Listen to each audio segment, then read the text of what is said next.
Alors, la Russie va en guerre contre l'Ukraine. Pour comprendre cette histoire qui nous dérange tous aujourd'hui, nous allons rentrer en arrière dans l'histoire. L'histoire nous raconte toujours les faits présents. Nous connaissons tous Hitler et son histoire de guerre mondiale. À cette époque, pendant que Hitler voulait conquérir le monde et que le monde était dans un trouble incroyable, l'Europe de l'Ouest, l'Occident et les Russes se sont mis ensemble pour résister à Hitler. Comme Hitler était un guerrier aguerri, il a fallu qu'ils se mettent ensemble en fusion pour essayer de pulvériser ou d'écraser l'armée allemande qui à l'époque faisait beaucoup de terreur. À la fin de la Deuxième Guerre mondiale, il y avait deux groupes évidents. Il y avait l'Occident, l'Europe, les États-Unis, l'Angleterre, la France, la Belgique et le reste.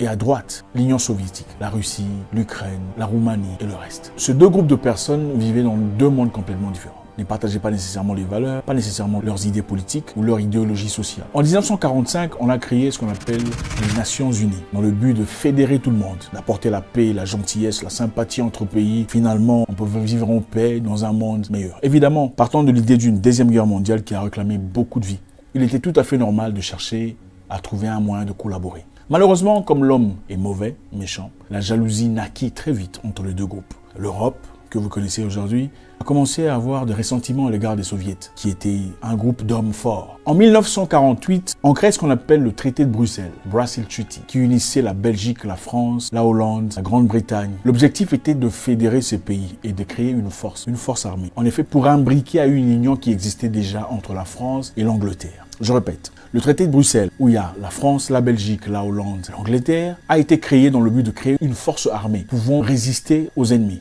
Et cette histoire a été imbriquée à une histoire militaire qui existait déjà entre la France et l'Angleterre, dans le but de résister à l'URSS, donc l'Union soviétique.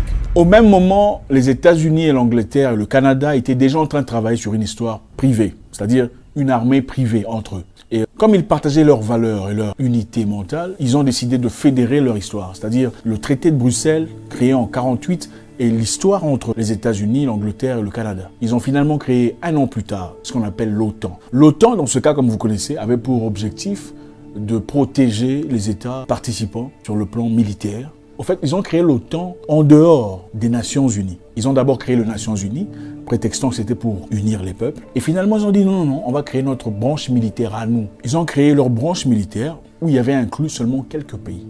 Pas tout le monde, pas tous qui font partie des Nations Unies. L'objectif subtil était de résister à l'Union soviétique. L'Union soviétique qui partageait les mêmes valeurs que quelques autres pays, ennemis aux États-Unis, tels que le Cuba, Venezuela et autres. Ils ont essayé de travailler en correspondance et ça, l'Occident n'a pas aimé. Maintenant, on va rentrer dans notre histoire de Russie et d'Ukraine. En 1962, pendant la guerre froide, les États-Unis et le Cuba ne s'entendaient pas. Évidemment, vous le savez jusqu'à aujourd'hui, ce sont des pays ennemis. La Russie a décidé de donner de l'aide au Cuba en envoyant des marchandises, des produits de vie et aussi des armes. La Russie a décidé de placer des armes, des missiles de longue portée. Et pour ceux qui ne savent pas, Cuba n'est pas très loin des États-Unis d'Amérique. C'est-à-dire à partir de Cuba, on pouvait facilement atteindre les États-Unis. Comprenez aussi que les États-Unis ont beaucoup de chaleur parce qu'ils savent qu'il est plus facile de faire la guerre chez vous que de faire la guerre chez eux. Parce que la distance, l'océan, ils sont un peu épargnés comme ça. La Russie, cette fois-là, s'est décidé d'envoyer des missiles à Cuba, des missiles de longue portée, capables d'atteindre Washington, Chicago et beaucoup d'autres villes américaines. Et cela a créé une alerte générale aux États-Unis. Le président Joseph Kennedy s'est levé disant qu'il va créer ce qu'on appelait une quarantaine des bateaux venant de Russie allant à Cuba. On a donc empêché les bateaux russes d'aller à Cuba pour pas que les missiles atteignent leur destination. Qu'est-ce qu'on comprend là? On comprend que les États-Unis voulaient effectivement protéger son pays en refusant à ce que son ennemi, même si ça se dit pas, place ses missiles juste à côté de la porte, n'est-ce pas? C'est clair. Qu'est-ce que le président Khrushchev dira, le président russe à l'époque? Il dira: si vous voulez qu'on enlève, si vous voulez qu'on arrête ces transactions, il faudrait dans ce cas que vous enleviez vos militaires de la Turquie et vos missiles de la Turquie. C'est-à-dire, cette histoire que nous voyons aujourd'hui est une histoire qui s'est déjà déroulée dans le passé. Les États-Unis avaient une base militaire en Turquie et des missiles de longue portée en Turquie. Et cela était la raison évidemment pour laquelle le président russe disant: je voudrais que vous sortiez vos histoires de la Turquie, comme ça on va arrêter nos transactions avec Cuba. Sans l'accepter ouvertement, les Américains ont accepté, sans le dire ouvertement, parce que ça risque de les noyer, quoi. Et après tout, ils sont les Américains. Ils ont Rambo, Commando, Chuck Norris, Terminator et tout le reste. C'est Superman. Et Batman aussi. Mais ils ne peuvent pas dire, bon, ok, nous sommes d'accord. Ils n'ont pas dit ouvertement, mais effectivement, après un petit moment, les militaires basés en Turquie sont partis. Les missiles ont été déplacés. Ceci s'est passé en 1962.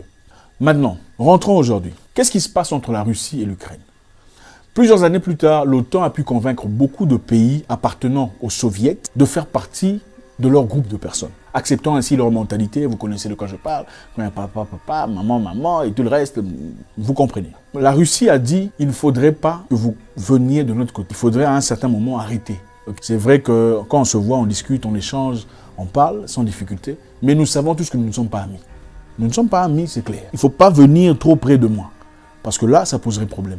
Parce qu'évidemment, quand la Russie a placé ses histoires à Cuba, les États-Unis ont réagi. Maintenant, je vous dis, les États-Unis, qui est leader de l'OTAN, l'OTAN qui a fait beaucoup de guerres, vous connaissez, on ne citait que l'Irak, l'Afghanistan, la Syrie, la Libye, les guerres qui commencent, les guerres sans nom, sans l'autorisation de soit ils vont, ils bombardent, ils vont, changent de constitution, changent de gouvernement, transforment des pays en cendres, sans que personne ne dise. Au nom de qui, on ne sait pas. La raison pour laquelle la Russie réagit à l'égard de l'Ukraine, c'est parce que l'Ukraine a fait une demande de faire partie de l'OTAN.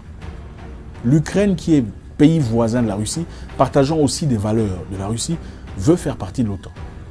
Parce que le gouvernement actuel de l'Ukraine a été un gouvernement qui a été placé par l'OTAN, après avoir renversé un gouvernement en place.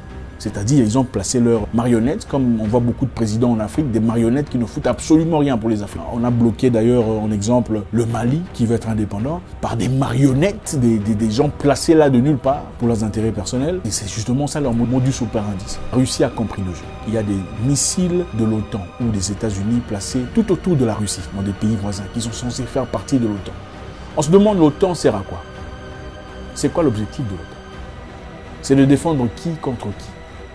S'ils sont censés être prétendument promoteurs de paix et de tranquillité sur la terre, pourquoi on a besoin d'une armée aussi forte? C'est contre qui? La réaction de la Russie est celle-ci. L'Ukraine ne peut pas faire partie de l'OTAN. Ça placerait les missiles de l'OTAN juste à la porte de la Russie. Et au cas où ils voudraient porter atteinte à la Russie, ça serait très facile. Il en faudrait simplement 5 minutes pour exploser une missile venant de l'Ukraine à la Russie. Comme l'OTAN et tout le reste qui se prétend Nations Unies, tout le reste qui ne sont même pas Nations Unies, vous savez, c'est un groupe de personnes qui veulent dominer le monde, ont refusé d'écouter la demande de Poutine, consistant à empêcher ou à refuser la demande de l'Ukraine de faire partie de l'OTAN. La Russie a finalement dit, je prendrai mes propres solutions. Et voilà la raison pour laquelle les Russes sont en Ukraine. Comprenez qu'en Ukraine, il y a beaucoup de populations qui s'expriment en russe, qui ne parlent pas ukrainien, vivent là, mais s'expriment en russe. Ils font partie des mêmes peuples. Donc tout ce que vous voyez là à la télé, on vous raconte Poutine est dictateur, Poutine est machin histoire. Je ne sais pas c'est quel genre de dictature. Qui accepterait de voir peut-être son servant de la maison discuter avec le voisin méchant qui ne vous aime pas, qui a déjà tenté de vous empoisonner une fois? Personne ne l'accepterait. Imaginez-vous que la Chine emmène ses armes et ses bombes nucléaires juste à côté, au Mexique. Vous pensez que les États-Unis seraient contents? Absolument pas. Ils réagiraient. Donc la réaction de Poutine est tout à fait légitime. Tout à fait légal. Il veut simplement le respect. Que l'OTAN ou l'Europe, peu importe comment vous appelez ça, ne lui accorde pas. Et n'accorde à personne d'ailleurs. Leur forme de démocratie, c'est une démocratie adaptée à leurs désirs. Donc, si ce qui se passe est avantageux à leur plan, alors là, c'est la démocratie. Mais si c'est ce qui se passe n'est pas avantageux à ce qu'eux veulent, ce n'est pas la démocratie. On a bombardé la Syrie. Qui leur a donné l'autorisation de le faire? On a bombardé l'Irak sous prétexte qu'il y avait des bombes nucléaires et tout le reste. On n'a pas trouvé. Qui est parti à la CPI pour ça? Personne. On a bombardé l'Afghanistan pendant plus de 20 ans. Qui a payé les conséquences de tous ces morts, des blessures, les douleurs, les trières, les galères de toutes ces populations? Personne. Pour comprendre la réalité, il faut simplement suivre l'histoire. Nous vivons une hypocrisie totale. Et d'ailleurs, aujourd'hui, beaucoup de peuples, beaucoup de jeunes étudiants noirs sont bloqués en Ukraine, empêchés de traverser, d'aller ailleurs, fuyant la guerre et les bombardements. C'est ça la forme de démocratie dont on nous parle. S'il faut parler de démocratie, on doit être juste du début à la fin. Pas seulement une démocratie qui bénéficie à un certain groupe de personnes et pas au reste. La Russie demande simplement le respect.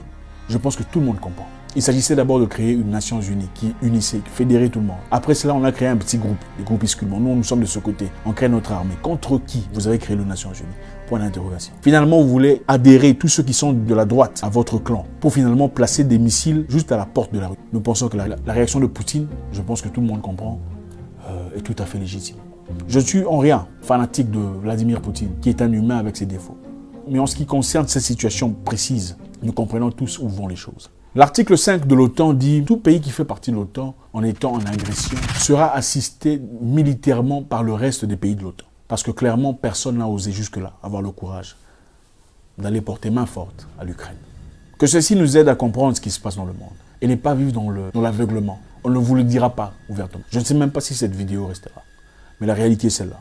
La Russie réagit comme toute personne légitime réagirait en cas d'agression. Merci.